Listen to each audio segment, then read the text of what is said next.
undangan yang kami hormati. Pada hari ini kita akan melakukan kegiatan diseminasi disiplin positif dalam rangka aksi nyata modul 14 calon guru penggerak Angkatan 11 Kota Pariaman. Kami harapkan Bapak Ibu semua dapat mengikuti kegiatan ini dengan baik dan aktif nantinya. Kepada Ibu Dewi, kita persilakan untuk melanjutkan atau memulai kegiatan aksi nyatanya. Silakan Ibu Dewi. Assalamualaikum warahmatullahi wabarakatuh. Yang sama-sama kita hormati Bapak Ibu Insan Pimpinan, yang sama-sama kita hormati Bapak Ibu Majelis Guru, Rekan Guru di SMA 5 Pariaman.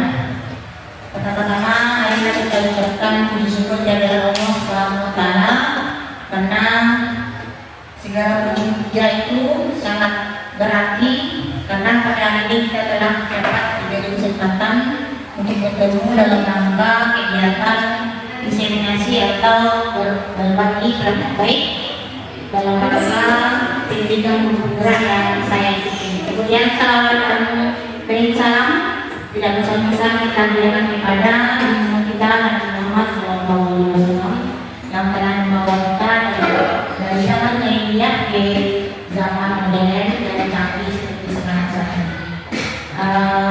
Bapak Ibu yang saya hormati, pertama sekali saya ucapkan terima kasih karena sudah mau datang meluangkan waktu di sela-sela kegiatan yang sangat padat untuk menghadiri atau mengikuti undangan yang saya bagikan dalam rangka kegiatan berbagi praktek baik dalam kegiatan rangkaian pendidikan guru penggerak.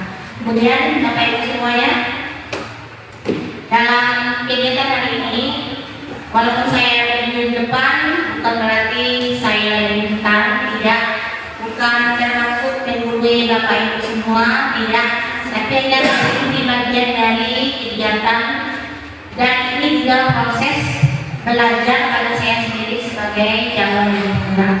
Berarti di sini, mohon maaf Bapak Ibu, nanti bukan berarti menggurui atau mengajarkan, kami hanya berbagi. Itu yang paling penting. Kemudian pada hari ini materi yang akan saya bagikan adalah atau berbagi pada hari ini atau semacam diskusi yang akan dilangsungkan ini adalah tentang budaya positif.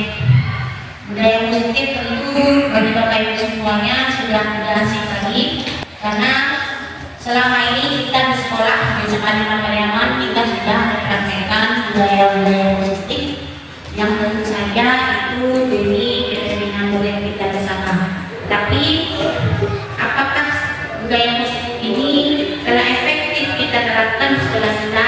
Berarti kita bisa lakukan evaluasi dan refleksi setelah materi ini saya bagikan.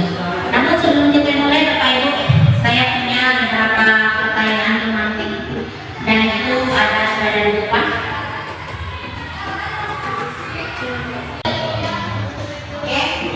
Pertanyaan yang pertama, pertanyaan tematik yang pertama adalah hukuman membuang sampah dan bersihkan halaman dapat membuat kira terhadap pelanggaran yang mereka lakukan.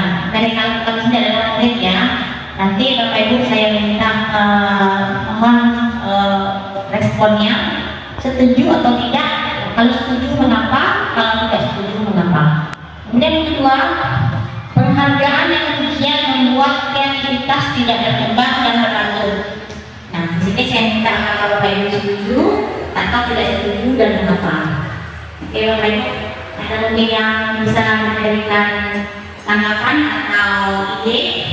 Pertama adalah hukuman membuang sampah, membersihkan halaman yang sehari-hari kita lakukan di sekolah kita. Apakah itu berdampak atau membuat kira terhadap pelanggaran yang dilakukan di sekolah kita? Setuju atau tidak? Dan kalau setuju mengapa? Kalau tidak setuju mengapa? Dan selanjutnya penghargaan dan pujian yang membuat kita tidak berkembang dan berlanjut. Setuju atau tidak?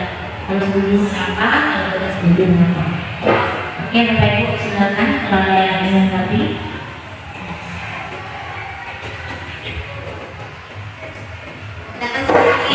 menjadikan apa hukuman ada siswa yang melanggar, ya kan? Nah, lalu kita kasih dia sanksi. Konsekuensinya apa itu? Membuang sampah. Nah, kemudian apa lagi? Membersihkan rumput, misalnya ya. Nah, jadi ada efek jerahnya. Itu kan hukuman ya, sanksi atau hukuman. Nah, itu membuat ada nggak efek jerahnya? Artinya dibuat lagi ya seperti itu. Nah, kalau setuju dengan tindakan hukuman seperti ini buat mereka jerah, kalau tidak setuju apa? Oke, silakan Bapak Ibu. Yang kecil. Boleh silakan ya sudah diri. Kalau menurut saya membuang sampah dan membersihkan halaman itu tidak membuat murid jerah, karena yang pertama itu menurut pengalaman pribadi ketika siswa kita itu membuang sampah atau berjalan tidak mereka terlambat, itu keesokan harinya mereka tetap terlambat lagi. Dan kalaupun memang itu bisa membuat jerah, itu akan bertahan sebentar saja, karena itu tidak berasal dari motivasi dari dalam dirinya, tapi berasal dari luar. Mereka jerahnya hanya karena takut dihukum, bukan karena keinginan mereka sendiri untuk tidak datang terlambat. Yang kita terapkan di sekolah kita kan seperti yang sudah kita terapkan, itu kalau murid datang terlambat kita suruh guru. Dan kadang besok hari, keesokan harinya atau minggu depannya dia kembali terlambat lagi. Jadi mungkin hukuman seperti buang sampah atau bersihkan halaman itu tidak bisa membuat jerah. Sebaiknya mungkin kita pikirkan bagaimana mungkin solusi yang lebih baik untuk bisa membuat murid untuk tidak datang terlambat. Mungkin seperti itu. Terima kasih. Oke, terima kasih banyak Bapak Cici. Luar biasa sekali tanggapannya. Jadi kita Cici, hukuman membuang sampah atau membersihkan halaman itu tidak membuat efek jerah. Artinya apa? Walaupun kita suruh dia membuang sampah, walaupun kita suruh dia membersihkan halaman, besok dia terlambat lagi. Nah, ini kan berarti ternyata hukuman tidak membuat mereka jerah. Sekarang pertanyaannya kenapa demikian? Nanti itu akan terjawab setelah kita jelaskan hal yang berikutnya. Kemudian ada lagi pengerjaan dan ujian membuat kreativitas tidak berkembang dan belajar. Setuju atau tidak ya Bapak Ibu? Oke, ada mungkin tanggapan dari Bapak Ibu semua? Oke, ada yang mau komen lagi? Silakan. Pengerjaan dan ujian membuat kreativitas tidak berkembang dan belajar. Benar nggak? Nih, misalnya nih ada ini misalnya dilakukan oleh siswa yang di TK atau di PAUD ya, atau di SD. Nah, misalnya mereka kalau benar menjawab itu dikasih bintang, 3 bintang. Nah, lalu bintang itu biasanya kan ditempel di sudut papan tulis atau dikasih 3 bintang. Kemudian kalau mereka misalnya tidak terlambat dikasih lagi 3 bintang. Kemudian mereka misalnya membawa tugas tepat waktu atau membuat tugas tepat waktu dikasih 3 bintang. Sekarang pertanyaannya, apakah hal itu bisa membuat perilaku mereka tetap kreativitas atau tidak? Nah, ketika mereka SMP apakah mereka seperti itu? Ketika SMA apakah mereka tetap seperti itu? Nah, jadi pengalaman dan tujuan membuat kreativitas tidak berkembang dan tidak berlalu. Setuju atau tidak setuju? Untuk pertanyaan kedua, pekerjaan dan ujian membuat kreativitas tidak berkembang dan berlalu. Setuju atau tidak setuju dan kenapa? Oke, silakan. Yang lagi. Terima kasih atas pertanyaan Bu. Baiklah, untuk penghargaan dan ujian membuat kreativitas tidak berkembang dan berlanjut. Kita bicarakan oleh untuk siswa SMA, itu misalnya ketika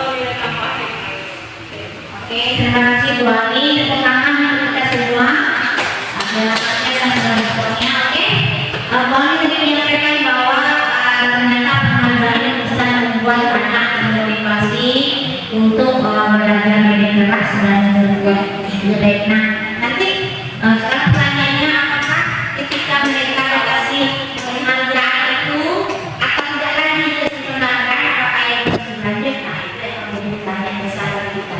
Nah, ketika nggak ada misalnya guru yang masih penghargaan, mau nggak dia belajar lebih keras lagi? Itu pertanyaannya.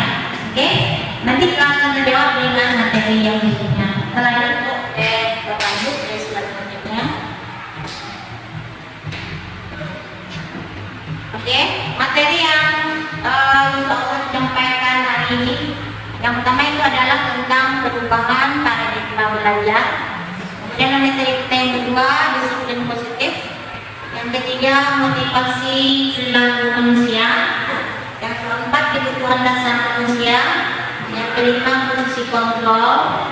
Yang keenam, segitiga revolusi. Dan yang ketujuh adalah keyakinan kelas. Mungkin sebagian Bapak Ibu sudah tidak asing lagi dari istilah-istilah ini. Mungkin sebagian lagi belum, tapi semuanya sebenarnya sudah kita pernah terapkan di sekolah. Oke. Apa itu perubahan paradigma? Dalam paradigma baru sesuai dengan konsep filosofi gaya Leonara bahwa kita harus menyediakan pendidikan dalam menjadi guru itu harus berpihak pada murid. Apa yang berpihak pada murid? Yaitu membimbing murid sesuai kodratnya. Jadi murid ada dua kodrat, sama kodrat alam dan kodrat zaman.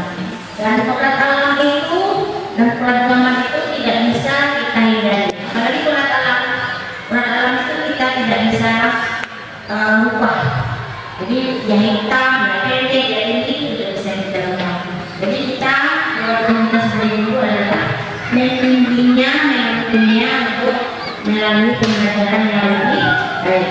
Nah, kemudian di dalam posisi kita sebagai guru ada namanya perubahan paradigma pembelajaran. Ini merupakan teori pergeseran antara stimulus respon menjadi teori kontrol. Mungkin selama ini kita hanya ada stimulus, ada responnya, ada rangsangan, ada aksi. Selanjutnya sebagai seorang guru, posisi kita adalah menjadi posisi kontrol, di mana kita menempatkan diri kita sebagai pengontrol, tetapi posisinya di mana? Nah, posisi di sini kontrol ini kita tidak boleh artinya memaksakan kehendak kita kepada murid. Sampai kita sama itu pembelajaran yang dirancang itu sesuai dengan keinginan atau kebutuhan murid atau berpihak pada murid. Jadi tidak bisa Bapak Ibu kita katakan kepada anak kalian semuanya harus dapat nilai 90. Anak semuanya harus tuntas. Anak semuanya harus hafal perkalian. Ya, itu namanya tidak ada pihak pada murid. Jadi yang pihak pada murid itu adalah membimbing anak sesuai dengan kebutuhannya. Kalau dalam istilah pembelajaran sekarang itu namanya adalah pembelajaran dan diferensiasi. Ya, pembelajaran yang berpihak pada murid dan sesuai dengan kebutuhan murid. Jadi selama ini kita cenderung memaksakan kepada anak kita bahwa anak kita harus tuntas, harus nilai 8, harus 100, harus 90, harus hafal. Misalnya kalau saya di sejarah harus hafal dari zaman pra sejarah sampai zaman sekarang. Berapa berapa abad menghafal tidak? Nah, dalam pendidikan pembelajaran dari dahulu itu tidak terjadi.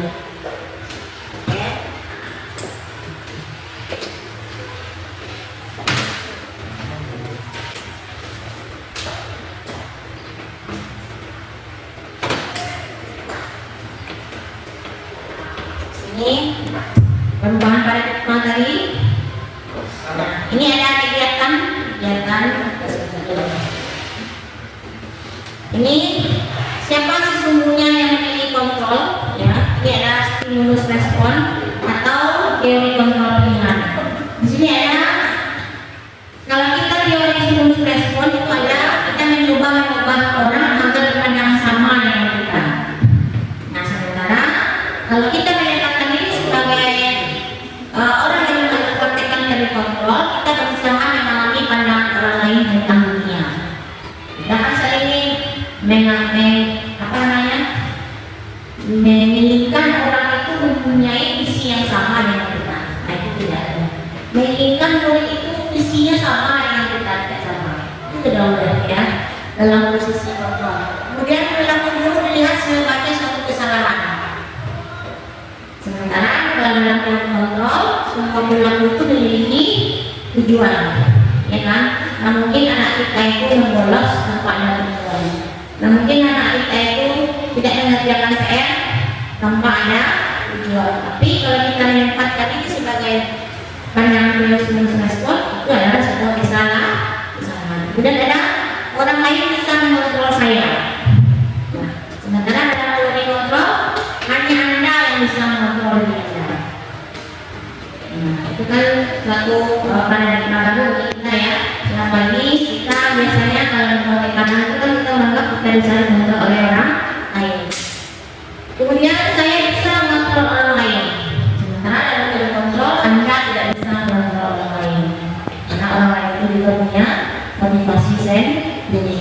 Kemudian pemaksaan pada saat rujukan gagal. Sementara dalam teori kontrol kolaborasi dan konsensus menciptakan pilihan-pilihan yang baru. Nah, jadi kita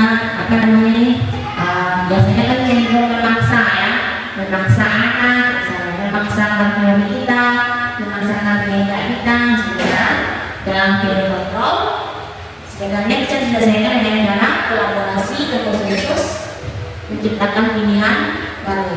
Kemudian kita berpikir dan respon, berpikir menang kalah.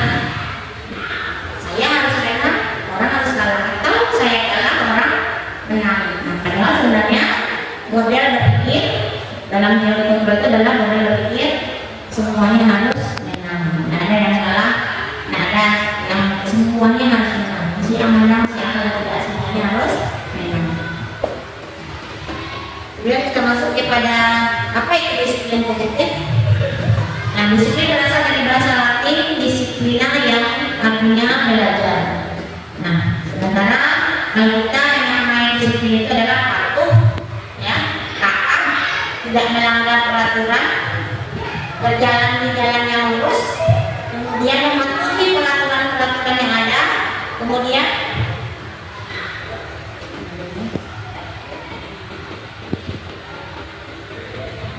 untuk mencapai suatu tujuan yang mulia. Sementara disiplin positif adalah pendekatan untuk mendidik murid yang bertujuan untuk menekan kontrol diri dan meningkatkan kepercayaan diri sehingga mereka bisa berperilaku dengan berdoman kepada nilai kebaikan universal.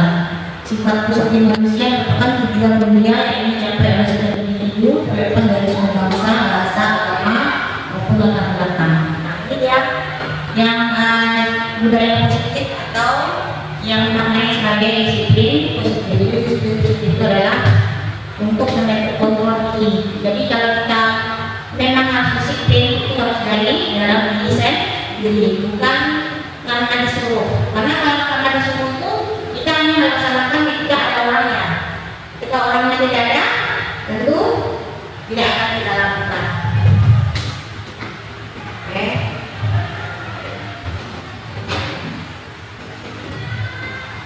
Mana budaya positif itu? Nah, budaya positif yang kita lakukan itu apa? Itu harus sesuai dengan nilai-nilai kebajikan universal. Dan budaya lagi banyak yang kita terapkan di dalam pendidikan nasional itu yaitu berdasarkan profil pelajaran Pancasila.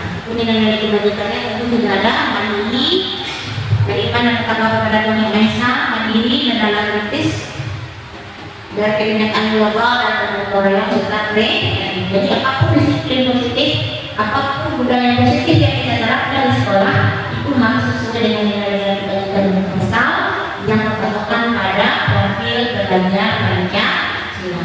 Jadi setiap murid kita disiplin tapi berdasarkan profil belajar Pancasila.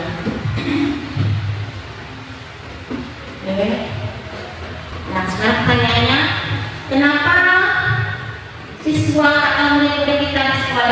Kalau kita sudah membuat sedemikian peraturan, kita diberikan matang-matang, ternyata mereka masih melakukan yang namanya pelanggaran.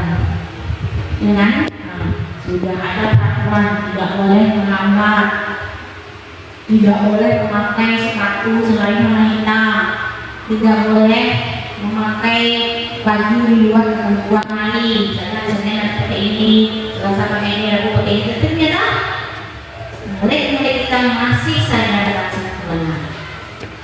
Kita melihat itu sebagai sebuah kesalahan. Kita melihat itu sebagai sebuah pelanggaran. Tapi satu hal yang kita ketahui bahwa mereka mempunyai kebutuhan dasar sebagai manusia. Artinya apa? Ketika mereka melanggar peraturan sekolah, tata tertib sekolah, berarti ada kebutuhan yang tidak bisa dipenuhi. Nah, itu harus kita pahami.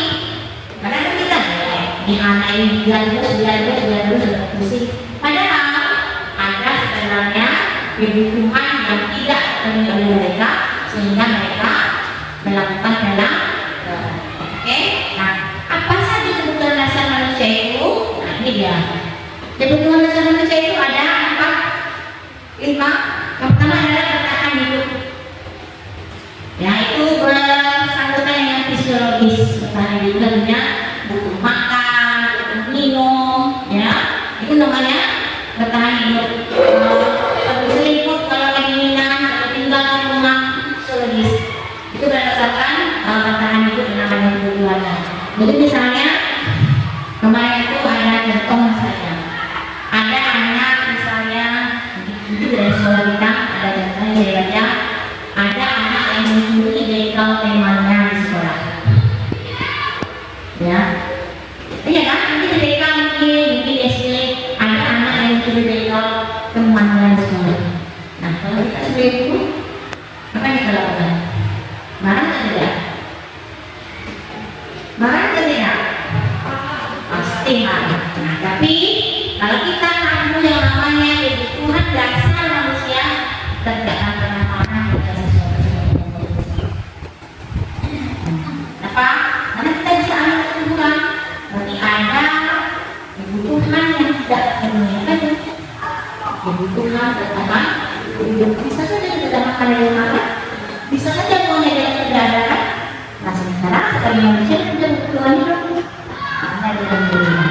Langkah kita sebagai guru adalah mencari solusi dari permasalahan tersebut. Nah, biasanya kita lupa mengamati.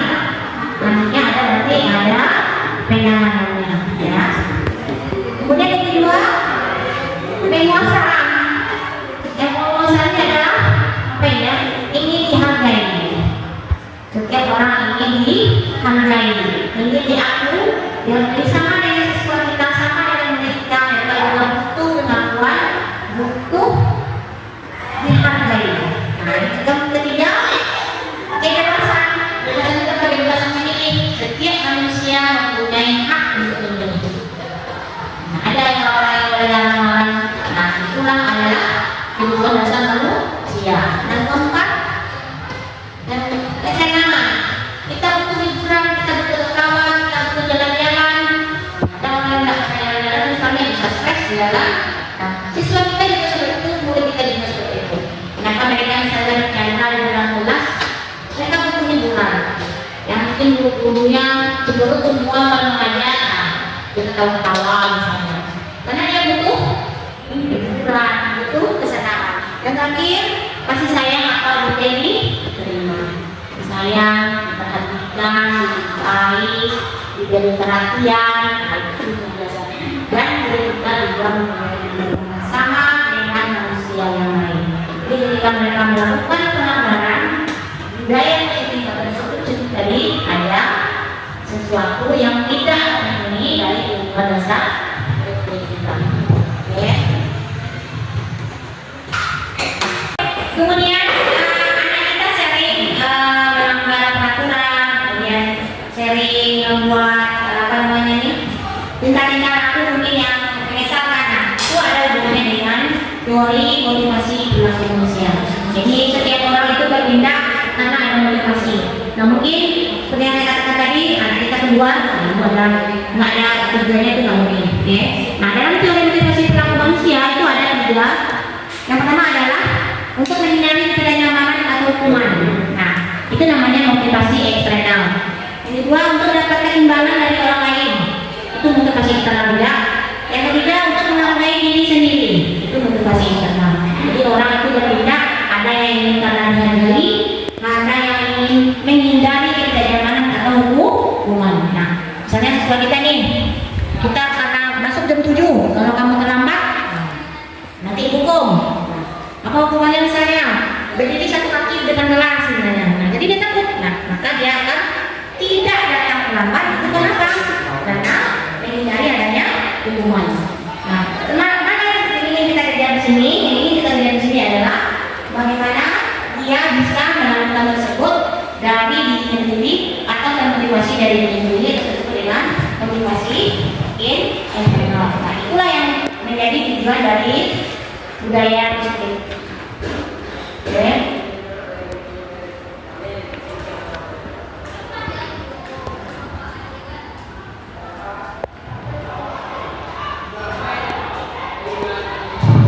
Contoh pengakuan dan apresiasi. Pembuka kemarin saya perhatikan, kemudian ini bertanya simpatimu besar sekali, kemudian situasi perasaan dalam murid baru di kelas kita. Ketika saya menghargai kepedulianmu pada saat kamu membantu temanmu tugas kelompok. Terima kasih untuk tidak rasa tanggung jawabmu pada saat kita memperkas dan masyarakat. Itu situasi ya.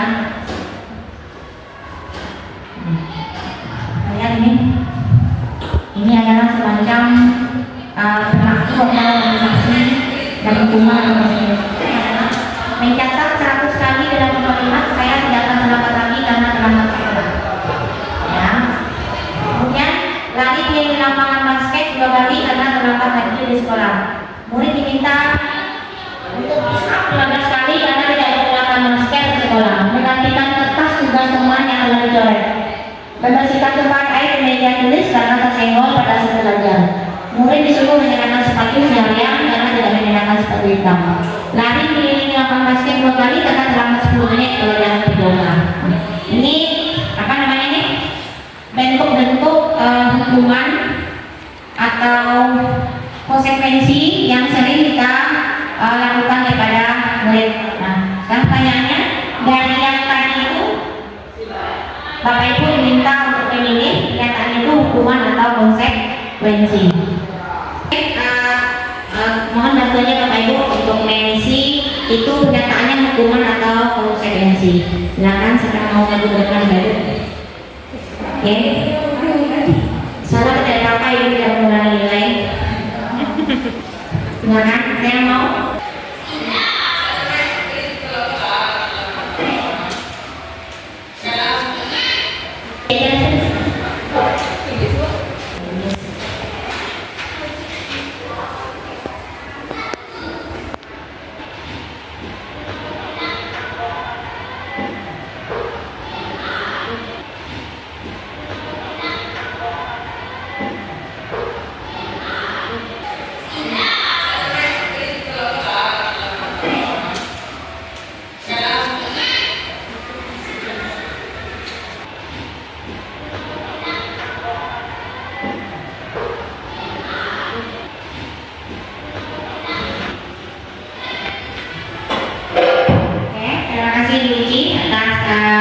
Atensinya.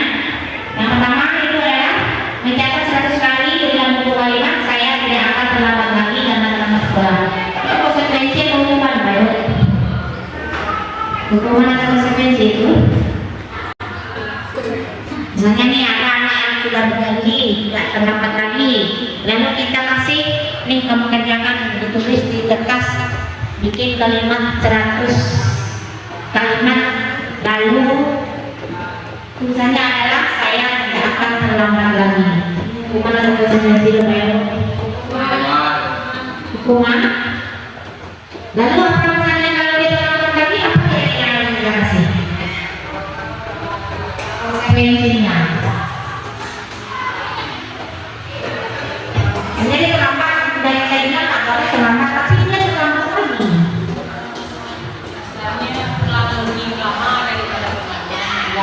ya, yang dilakukan oleh teman-teman yang lain itu memang hukuman, itu bukan konsekuensi, itu hukuman ya.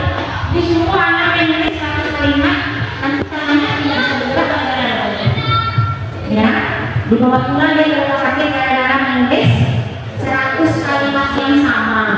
Nanti dia ngaku di rumah, nanti saya hukum, itu namanya hukuman. Sanksinya konsekuensinya apa tadi? Nah, kamu terlambat 10 menit, nanti kamu keluarnya juga terlambat 10 menit dari teman-teman yang lain.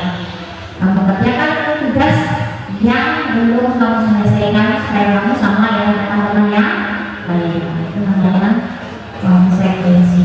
Jadi hukuman dan konsekuensi itu jelas ya. Ya. Kedua, lari di lapangan basket 2 kali karena terlambat dari sekolah. Masih hukuman ya, nggak boleh hukuman. Nah, itu namanya hukuman. Kemudian yang ketiga, murid diminta berusaha 15 kali karena tidak menggunakan masker di sekolah. Hukuman. Nah, itu hukuman. Itu namanya hukuman. Hukum membuat anak merasa tidak nyaman. Menggantikan tugas-tugas teman yang telah belajar. Itu konsekuensi. Itu sama dengan misalnya memindahkan kursi teman, lalu kita pindahkan lagi. Apa konsekuensinya? Kamu harus pindahkan lagi kursinya ke tempat sebelumnya. Ya, dilarang membuang sampah, lalu dia buang sampah sembarangan. Apa konsekuensinya? Buang lagi sampahnya dan buang ke tempat sampah. Itu namanya konsekuensi. Kalau kita bawa sampahnya keluar keliling sekolah baru membuang. Kemudian membersihkan tempat air yang dia tulis.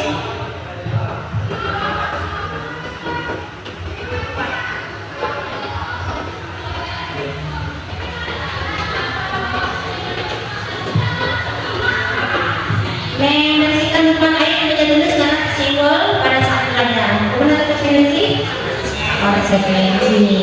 Murid disuruh untuk mengenakan sepatu seharian, tidak pakai sepatu seharian ya. Murid disuruh untuk tidak mengenakan sepatu seharian di sekolah karena tidak mengenakan sepatu hitam. Konsekuensinya apa? Ya itu konsekuensi ya. Jadi kalau tidak pakai sepatu berarti tidak pakai sepatu hitam, berarti konsekuensinya adalah tidak pakai sepatu. Jangan pula disuruh untuk pulang pakai ya. Kita biasanya ini pakai sepatu hitam, itu pulang. Itu katanya tidak konsekuensi. Lari keliling lapangan basket 2 kali karena terlambat 10 menit untuk pelajaran PJOK. Hukuman atau konsekuensi itu?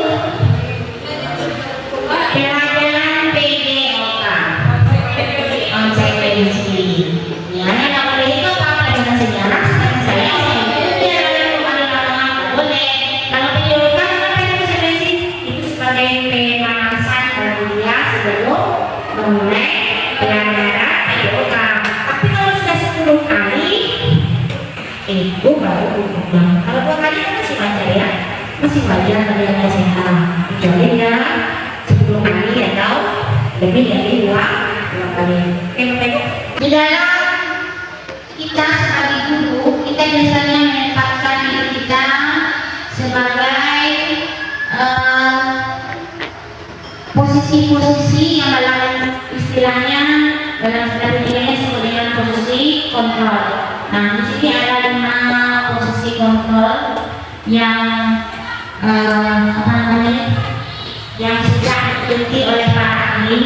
Itu yang pertama adalah posisi guru sebagai penghukum, kemudian posisi guru sebagai pembuat masalah, kemudian posisi guru sebagai teman, kemudian sebagai pemantau yang terakhir adalah sebagai manajer.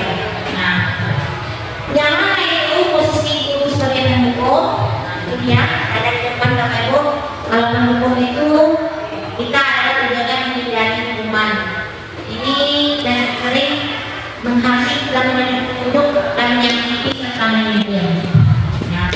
Kemudian apalagi ini akan membuat anak menjadi seorang pemberontak dan menyalahkan orang lain yang sering berbohong. Jika kita sering menghukum anak, maka salah satunya adalah kalau tidak melawan, berarti dia akan berbohong. Nah, jadi Itu posisi kalau kita ambil sebagai penentu. Nah, kemudian posisi kemudian itu adalah membuat rasa bersalah. Apa itu? Kita sering berkata-kata kepada dia yang membuat dia merasa bersalah, berceramah, kemudian mengatakan kamu seharusnya, ibu kecewa dan lain sebagainya. Nah, akibatnya apa nanti? Dia akan menyembunyikan apa yang dia lakukan. Dia akan berani menyangkal dan juga ngomong. Kemudian kalau posisi guru sebagai teman itu membuatkan alasan untuk muridnya. Artinya apa? Kita cenderung membedakan apa yang dilakukan oleh murid ketika dia melakukan kesalahan. Nah, kita menganggapnya sebagai teman. Artinya nanti akibatnya ada namanya ketergantungan bagi anak. Kemudian kita tahu itu artinya kita sering menghitung dan mengukur. Yang artinya apa? Kamu sudah tahu peraturannya, kamu sudah tahu apa hukumannya, kamu tahu sanksinya. Nah, artinya apa? Akan bisa menyelesaikan ini tidak diawasi. Seperti yang sistem bintang tadi, kalau kita ada di sekolah, ya itu wajib. Tapi kalau hukumnya sudah berbeda, maka dia tidak akan melaksanakan. Tentu aja lagi sini misalnya, kalau saya misalnya menggunakan pelajaran sejarah, nah saya sudah bisa mengatakan kalau sering menghargai, sering mengusung ujian, sering mengusung. Nah, ketika waktu saya datang dibuktikan oleh orang lain yang mengikuti dari yang saya tadi bisa merasa tidak perlu lagi dilakukan hal tersebut. Nah, di mana yang posisi guru yang paling baik itu adalah sebagai manajer. Ya, kalau sebagai manajer itu posisi guru itu adalah mencari dulu permasalahan akar masalahnya, mencari dulu penyebab mengapa siswa melakukan hal tersebut, bukan langsung menghakimi, bukan langsung menilai, bukan langsung menceramahi. Nah, dalam posisi manajer inilah dulu sangat diharapkan. Tapi apakah itu mudah? Apakah itu tidak mudah? Tapi apakah itu akan membuat segera kita berubah? Tidak. Perlu proses dan perlu kerjasama.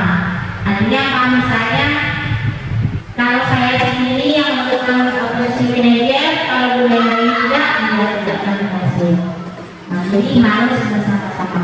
Jadi untuk menerapkan budaya seperti ini, kita harus memperhatikan yang namanya motivasi siswa, kebutuhan siswa, kemudian untuk menyelesaikannya kita harus mengetahui mana posisi kita sebagai seorang guru.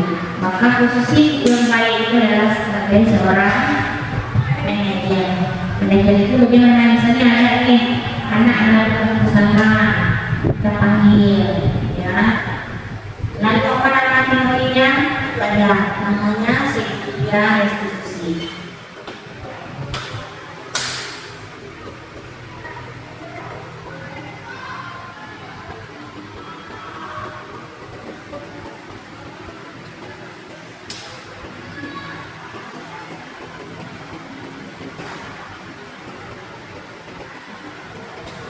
Oke, dalam segitiga restitusi ini kita menerapkan yang namanya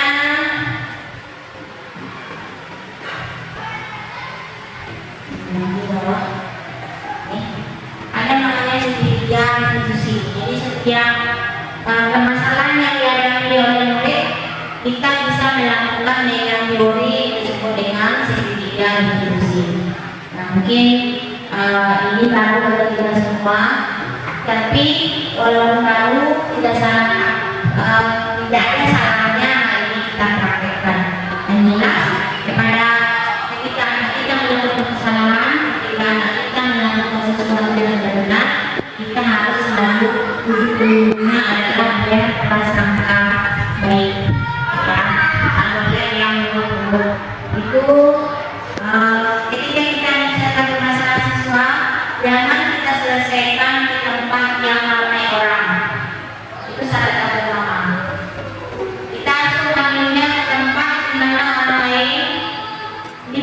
kedua mempunyai privasi. Nah, yang kedua, ketiga institusi ini tidak hanya dilakukan oleh UPK, tapi bisa dilakukan oleh seluruh guru mata pelajaran. Ini saya kalau sekolah kita ada permasalahan yang paling lingkaran. Kedua permasalahan yang paling lingkaran itu seperti itu.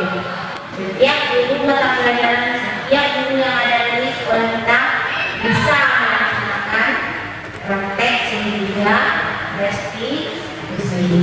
Jadi pertama adalah kompeten yang dapat itu, yang kedua adalah siapapun bisa melakukan. Bagaimana cara kita melakukan ketiga instruksi ini? Yang pertama adalah ada namanya menstabilkan identitas.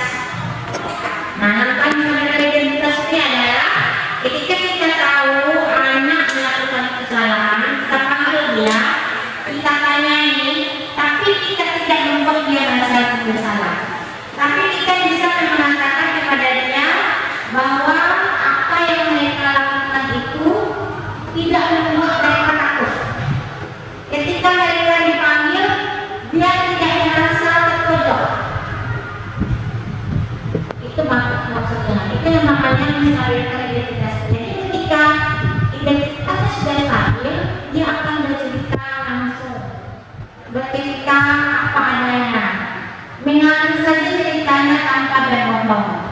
Jadi kalau kita memanggilnya dalam situasi tidak stabil identitas, dia akan banyak berbohong dan banyak yang salah. Bagaimana kita menciptakan menstabilkan identitas ini? Itu perlu proses. Mungkin sehari dua hari selesai. Nah, contohnya Pak, misalnya nih ada anak yang sering terlambat, lalu kita panggil dia. Apa yang kita lakukan? Apa kita lihatnya? Kenapa kamu terlambat terus? Nah, ini kamu setiap kali terlambat. Tidak boleh seperti itu. Ini akan membuat anak merasa terpojok, terpojokan. Ya, selanjutnya kita panggil. Kamu tahu kenapa kamu dipanggil di sini? Kamu tahu kesalahan apa yang kamu lakukan? Ya, kamu tahu kenapa ibu mengundang hari ini? Karena nanti dia akan cerita. Nanti dia tidak akan merasa takut. Tapi kalau kita tanya, dapat lagi kamu berarti, dia akan merasa takut. Nanti dia akan lihat seperti ini. Jadi saya tahu saya lambat. Nah, apakah kita lihat seperti itu? Makanya kamu terlambat bangun pagi dan sudah seperti itu. Ketika langkah yang kita lakukan itu adalah namanya memvalidasi kesalahan. Apa itu memvalidasi kesalahan? Dan buat kesalahannya itu seolah-olah biasa dilakukan. Tapi ketika terlambat itu biasa. Ya, setiap orang mempunyai kesalahan. Setiap manusia mempunyai kesalahan.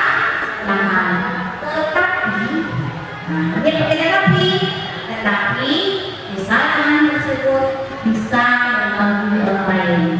Kesalahan tersebut bisa membuat orang tidak nyaman. Kesalahan tersebut akan mengganggu kelas kita dan lain sebagainya. Nah, maka akan muncul dalam dirinya yang namanya sadar bahwa dia melakukan kesalahan. Oh iya, saya dalam hal ini membuat seseorang tidak nyaman. Nah, barulah nanti kita masuk yang namanya keyakinan jelas. Apa itu keyakinan jelas? Seperti ini Bapak Ibu, keyakinan adalah sebuah kesepakatan atau kerjasama dan kolaborasi antara guru dan siswa atau murid di dalam kelas. Kita biasanya yang itu, kalau dulu saya namanya adalah kesepakatan belajar, ya, atau ada juga peraturan kelas. Nah, kalau peraturan itu kan seperti yang saya katakan tadi, kalau peraturan itu sifatnya mengikat.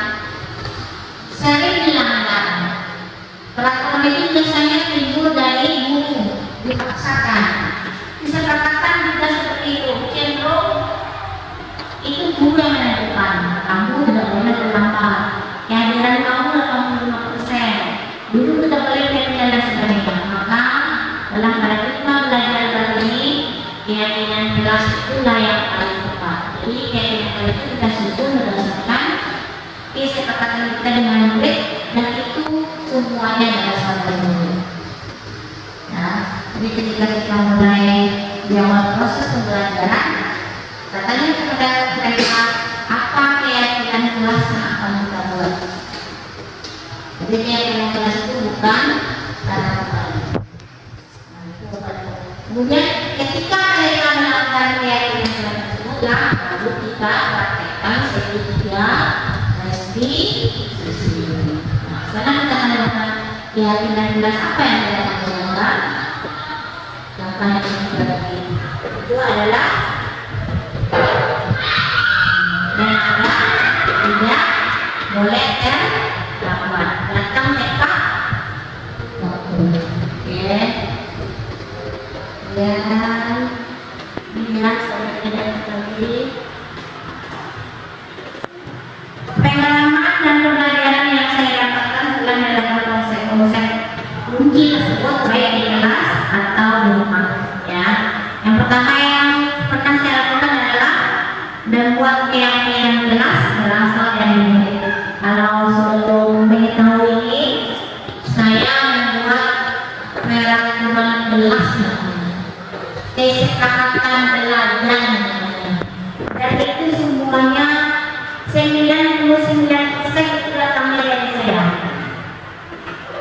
Contoh, nilai KKM batas kita 78, kehadiran minimal 85%, tidak boleh terlambat, misalnya harus membawa buku catatan, harus punya buku paket, harus ikut harus sebagai sampainya. Ada 10 terjelas dan itu semuanya datang dari saya. Nah, ternyata setelah mempelajari model ini, baru saya mengerti bahwa itu tidak efektif dalam penerapan. Buktinya apa? Kebanyakan yang tidak ngomong, saja ada murid yang tidak membawa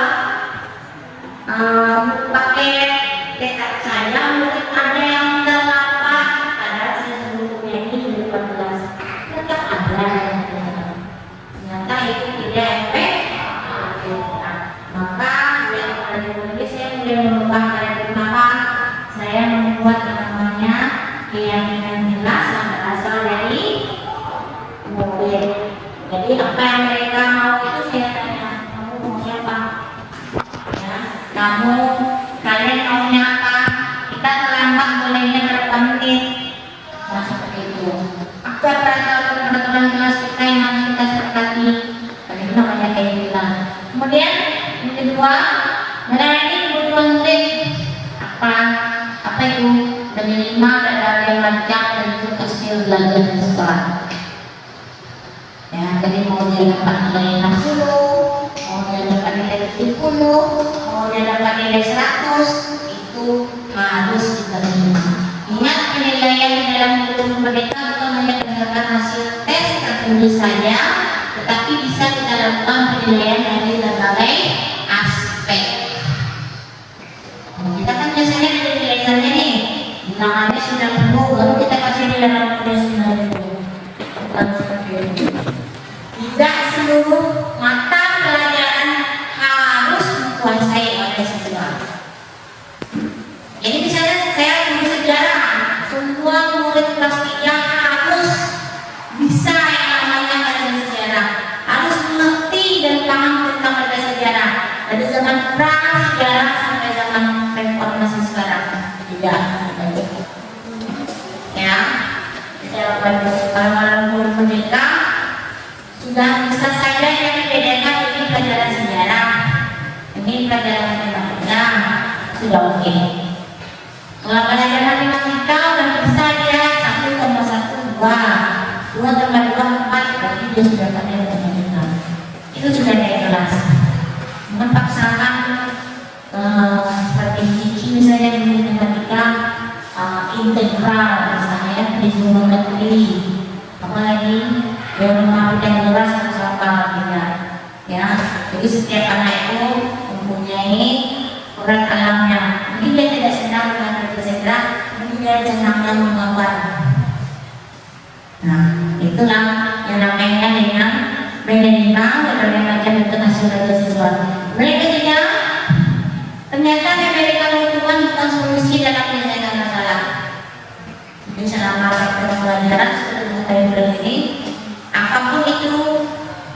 posisi saya adalah sebagai penghukum. Contoh, kalau datang terlambat, saya disuruh nyanyi di depan kelas, ya, nyanyi lagu wajib. Ternyata besok dia lagi yang terlambat, besok dia lagi yang terlambat. Akhirnya Pak, saya bilang seperti ini kepada dia, ya sudah, ibu tidak tahu lagi apa harus buat apa, jadi kesenangan saya adalah mau terlambat silahkan, mau tidak terlambat silahkan. Akhirnya apa? Dia datang ke tempatku. Ketika tidak dikasih hukuman, maka dia tidak datang dan dia minta maaf, besok saya tidak terlambat lagi. Ya, besok saya tidak terlambat lagi. Karena memang hukuman tidak efektif. Oke, ada pertanyaan Bapak Ibu? Ada pertanyaan? Silakan ada yang mau bertanya tentang ini. Ya, Pak Is?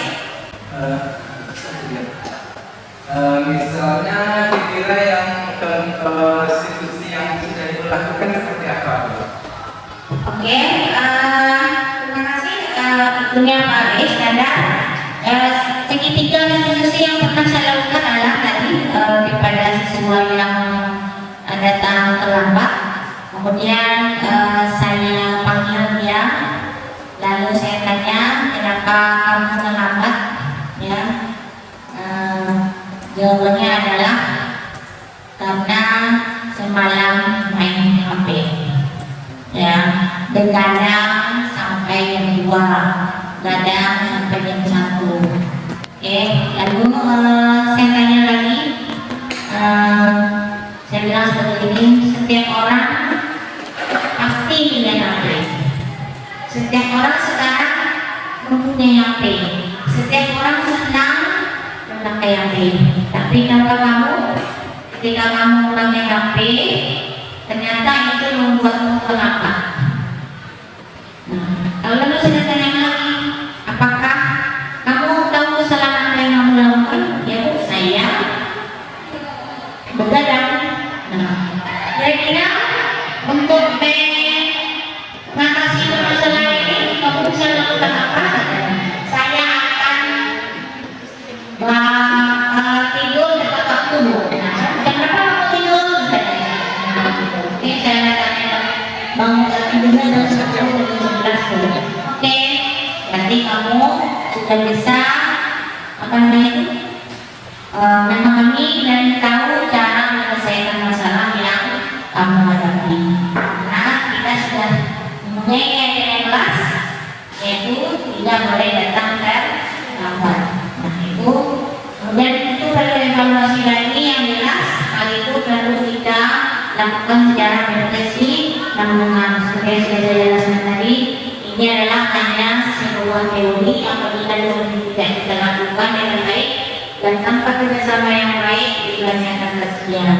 Nah, di dalam teori ini tidak mudah dan perlu kesabaran tingkat tinggi, ya, perlu kesabaran tingkat tinggi, kontrol emosi, kemudian kontrol pikiran. Karena tanpa kesabaran yang tinggi, tentu tidak bisa melakukan namanya segitiga institusi.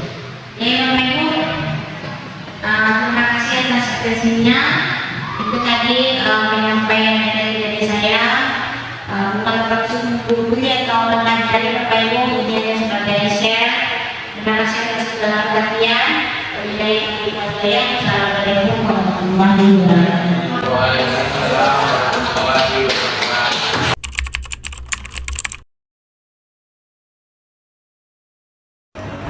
Assalamualaikum Bu. Salam, silakan duduk Cek. Bu. Ice tahu kenapa Ice dipanggil ke sini? Tahu Bu. Tadi Ibu mendapat laporan dari berita bahwa ketika Ice di jam pelajaran ekonomi, Ice sengaja membolos dan tidak masuk sampai pelajaran selesai. Kalau boleh tahu, kenapa Ice melakukannya? Karena Ibu tahu Ice adalah anak yang rajin. Sebelumnya Icil minta maaf ya Bu. Tadi pas pelajaran Ibu Rita Icil izin ke toilet, lalu pergi ke perpustakaan dan memutuskan tidak masuk ke kelas karena Icil tidak membuat tugas yang diberikan Bu Rita. Icil takut dimarahi oleh Bu Rita, Bu. Oke, di sini Ibu tidak menyalahkan, berbuat salah itu wajar ya, Cek. Tapi kalau boleh Ibu tahu, kenapa Iki tidak mengerjakan tugas Rita? 5 hari yang lalu ayah Icil sakit, Bu. Jadi Icil mengantarkan ayah Icil ke rumah sakit dan menjaganya bergantian dengan ibu Icil. Tiap pagi Icil pulang ke sekolah dan semalaman menjaga ayah Icil, tidak sempat membuat tugas berita, Bu. Oh, begitu ya, Cek. Ibu turut prihatin. Di sini Ibu tidak menyalahkan Ice dan Ibu turut prihatin atas apa yang terjadi dengan ayah Ice. Tapi sebaiknya di dalam kelas sesuai dengan ketentuan kelas kita, Cek,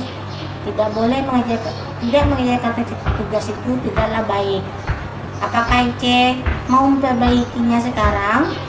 Mau, Bu. Icil akan memperbaiki kesalahan Icil, Bu. Dan Icil juga akan melengkapi tugas yang diberikan Bu Rita seminggu yang lalu, Bu.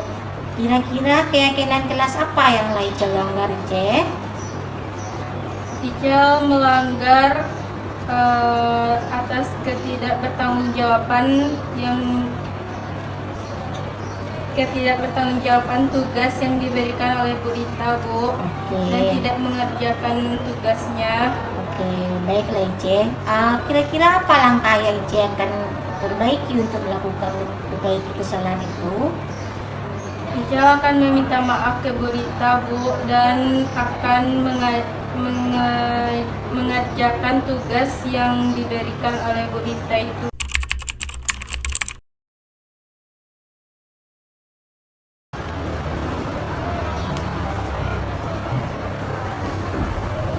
Oke, Pipi, apakah Pipi baik-baik saja hari ini? Baik, Bu. Tahu Pipi kenapa Pipi Pak Ibu panggil hari ini ya? Tahu, Bu. Tadi di jam pelajaran Bibi memainkan handphone. Oke, Pipi, di sini Ibu tidak menyalahkan.